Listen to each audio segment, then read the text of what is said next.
tuned in to the Strategized Network. Last month, Vice Media released Permanently Temporary, a documentary. Temps are being hired for some of the most labor-intensive jobs. Because of that factor, temp labor is one of the fastest growing industries in the U.S. The documentary introduced desperate workers being abused by staffing agencies. Here in Tallahassee, I'm Alton Ford, and I'm here with Elbert Curtis, one of the workers that's at Labor Finders. Locations such as that, where it's centrally located, do you think it's there to recruit a particular type of worker? Like most of the people live in a shelter.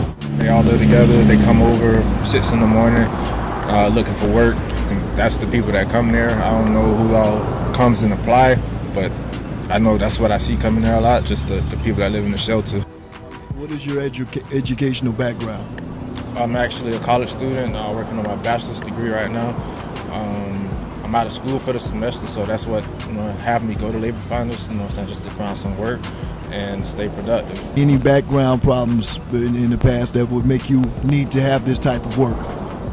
If you got felonies and stuff and you want to find work, this would be the perfect place to come at. They'll help you find some work. They don't mind hiring ex-cons and ex-felons or whatever.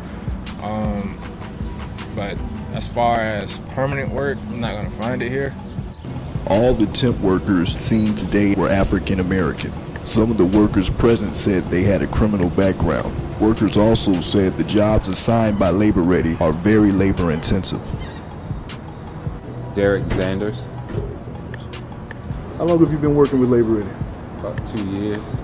Primarily, who are the people who are working with you, as far as ethnicity? Mostly blacks. Among those blacks, how many of those do you think come from or suffer from having a criminal background, stuff like that? I'd say maybe 85 to 90%. Would you be comfortable enough answering the question that are you one of those?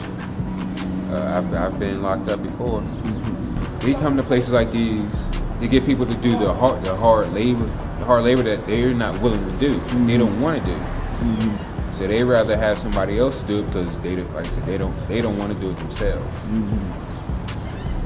Workers said finding permanent placement through the temp agencies is difficult. Some of the workers said they were aware that most agencies receive over half of the monies contracted for a temp worker's services. How many jobs during this time of working with temp labor have you gotten permanent placement? None. 0. There have been, a few people who've gotten permanent jobs from working out of here. I ain't saying that it doesn't happen. It does. You can. But this hasn't happened for you. Yeah, it's far and few in between. They get like somebody who wants, some laborers, some workers. They'll have to pay the company, they say maybe like what, $20–25 an hour, for each person. But the person who goes out there and actually does the work, they only get paid what, maybe like $8. So there's your ripoff right there. On the Labor Finders website, it stated, unlike some other staffing companies, Labor Finders' network of almost 200 offices are locally owned and operated. Several attempts were made to contact the local management at both Labor Finders and Labor Ready. Management at both locations declined to comment.